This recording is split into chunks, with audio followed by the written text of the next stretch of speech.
Namaskar, my students. Today I am taking chemical kinetics part 4.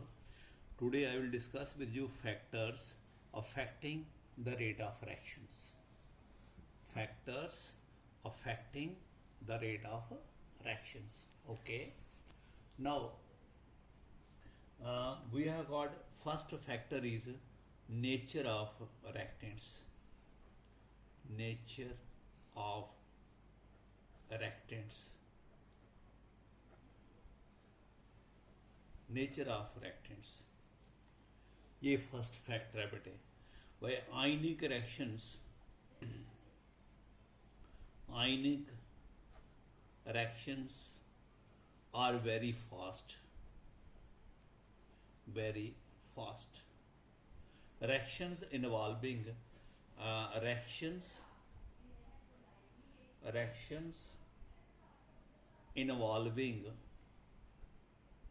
involving breaking and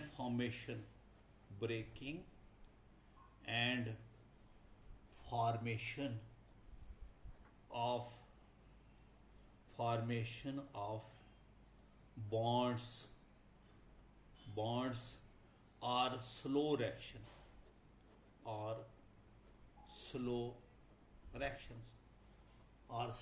देखो बेटा, slow reaction जैसे example है बेटा, ये सिल्वर नाइट्रेट है. It's aqua solution combined with sodium chloride aqueous solution, very fast action. It changes into AgCl solid plus NaNO3. So this is a ionic reaction. देखो बेटा, पहली तो बात सुनो, ये जो AgNO3 हम वाटर में जब डिजोल्व करते हैं, ये AgNO3 एज ए AgNO3 इकट्ठे रहते हैं, ये डिसोशिएट कर जाते हैं, आइंस में चले जाते हैं. मैं इसको ऐसे लिख सकता हूँ, Ag positive plus NO3 negative plus Na positive plus Cl negative. ठीक है, Ag और Cl कंबाइन करके ये सॉलिड बन गया, और जो Na और NO3 है वो फिर भी आयन ही रहता है एक्वस में. वो फिर भी आयन ही रहते हैं एक्वस में, वो NaNO3 इकट्ठा नहीं हो जाता. ये क्यों इकट्ठा हो गया? क्योंकि जो AgCl बॉन्ड है उसमें कोवलेंट नेचर है, तो वो एक सॉलिड बन गया है. उस वाटर में सॉल्युबल नहीं है, तो ये सॉल्युबल है. ठीक है, ये नेचर ऑफ रिएक्शन. सपोज ये हमारे पास रिएक्शन है ethyl acetate. You react it with the water, it undergo hydrolysis, produces CI3COH, ये आपने ऑर्गेनिक में रिएक्शन की है, प्लस C2H5OH. ये स्लो रिएक्शन है बेटे, it is a slow reaction. ये स्लो है बेटा, ये स्लो रिएक्शन है. ठीक है, तो रिएक्शन इन्वॉल्विंग फॉर्मेशन और इन्वॉल्विंग कोवलेंट मॉलिक्यूल, जो रिएक्शन कोवलेंट मॉलिक्यूल होती हैं, वो रिएक्शन स्लो होती हैं. उसका क्या रीज़न हम एक्सप्लेन कर सकते हैं कि इनमें क्या होता है, एक जगह से बॉन्ड ब्रेक होता है, दूसरी जगह बॉन्ड बनता है. तो यही मैं लिखा, reaction involving breaking and formation bond. ठीक है, सेकंड फैक्टर बेटा, second factor state of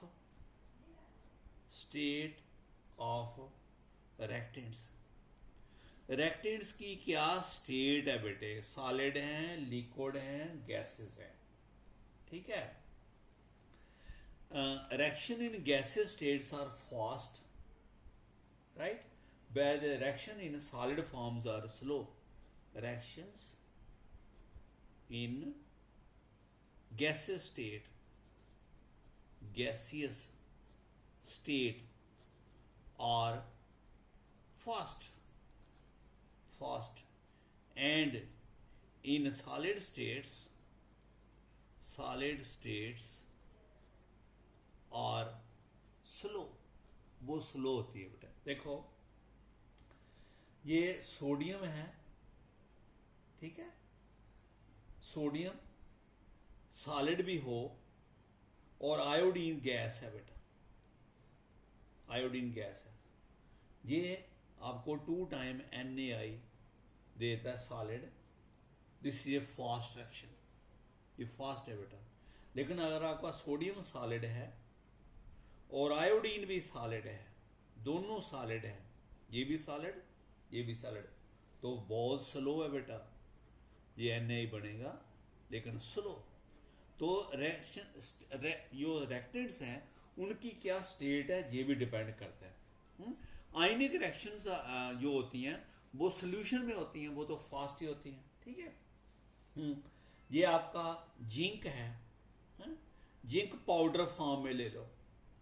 state of matter का मतलब ये भी नहीं है कि वो सिर्फ सॉलिड लिक्विड गैस, सॉलिड का मतलब वो उसका मैटर किस फॉर्म में, ये पाउडर ले लिए जिंक है, इसमें आप HCl डाल दो, aqueous, very fast ZnCl2 plus hydrogen gas है, ये फास्ट रिएक्शन है बेटा, वेरी फास्ट। लेकिन जिंक आप लम्प्स ले लो, लम्प्स होता है मतलब समझती है लंप, एक सॉलिड पूरा ऐसे लंप, प्लस इसमें HCl डाल दो, वो HCl तो आप वही डाल रहे हो एक्वस वाला, तो ये रिएक्शन स्लो हो जाती है, रिएक्शन सेम और ZnCl2 plus water, so it is a slow reaction, so it depends upon the state of reactants कि reactant की state कैसी है, समझा गई।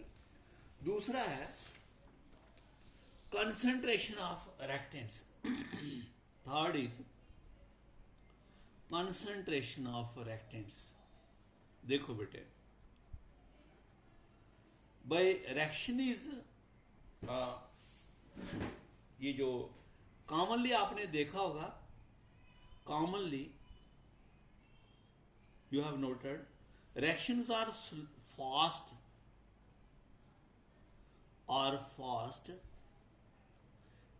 in starting। जब हम रिएक्शन स्टार्ट करते हैं तो उस वक्त फास्ट होती हैं, and becomes slow with the passage of time, becomes slow with the passage of time, time के साथ ना वो स्लो हो जाती है। इसका रीजन क्या है कि जब स्टार्टिंग होता है वो उस वक्त कंसंट्रेशन ऑफ रिएक्टेंट हाई होती है, ये इसकी वजह से है बेटा। It is because concentration of reactants is high in the starting stage, in the starting and decreases with the time, decreases with the time के साथ वो कंसंट्रेशन क्या हो जाती है, डिक्रीज। देखो आपको तो अब इस कंसेप्ट का पता है बेटा, जब ये रिएक्टेंट हैं, आपको बताया था रिएक्टेंट क्या हैं, ये आपके दो रिएक्टेंट है A एंड B, तो इनकी कंसंट्रेशन हायर है, A plus B, you are getting the product, right. Starting में कंसंट्रेशन हायर है तो आपको मालूम है रिएक्टेंट कैसे करते हैं, कोलिजन होती है। तो कोलिजन में ड्यूरिंग जब रिएक्टेंट ज़्यादा होंगे तो उनकी कोलिजन भी ज़्यादा होंगी। भाई बेटा जो भी पढ़ते हो ना, जब ये नहीं सीधा लेक्चर 4 पढ़ना शुरू कर दिया, पहले पिछले लेक्चर पढ़ने चाहिए फिर ही अगले समझ आते हैं, ठीक है। तो पहले रिएक्टेंट्स जो हैं वो कोलाइड करते हैं, तो कोलाइड करके वो प्रोडक्ट में चेंज होते हैं, they cross the energy barrier. तो अब कंसंट्रेशन ज़्यादा होगी, कोलिजन ज़्यादा होगी, कोलिजन से अफेक्टिव कोलिजन ज़्यादा होगी। मैं फिर समझाता हूँ अफेक्टिव कोलिजन। देखो बेटा, ये मॉलिक्यूल है, ये इसकी ऐसे कोलिजन होगी, बड़े आराम से होगी, इससे प्रोडक्ट नहीं बनता। अगर ये जोर से स्ट्राइक करे और हेड ऑन करे, हेड ऑन, एक का हेड दूसरे में प्रॉपर ओरिएंटेशन, मतलब प्रॉपर ओरिएंटेशन के साथ कोलाइड करे और सफिशिएंट एनर्जी से क्रॉस करे तो वो जो कोलिजन्स हैं there those collision changes into the products.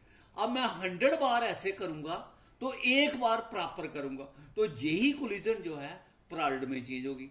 तो आपको मालूम है जब रिएक्टेंट कंसंट्रेशन ज्यादा है नंबर ऑफ कोलिजन ज्यादा है, नंबर ऑफ कोलिजन ज्यादा है तो नंबर ऑफ इफेक्टिव कोलिजन भी ज्यादा होंगी, नंबर ऑफ इफेक्टिव कोलिजन ज्यादा होंगे तो रेट भी क्या हो जाएगा, हाई हो जाएगा।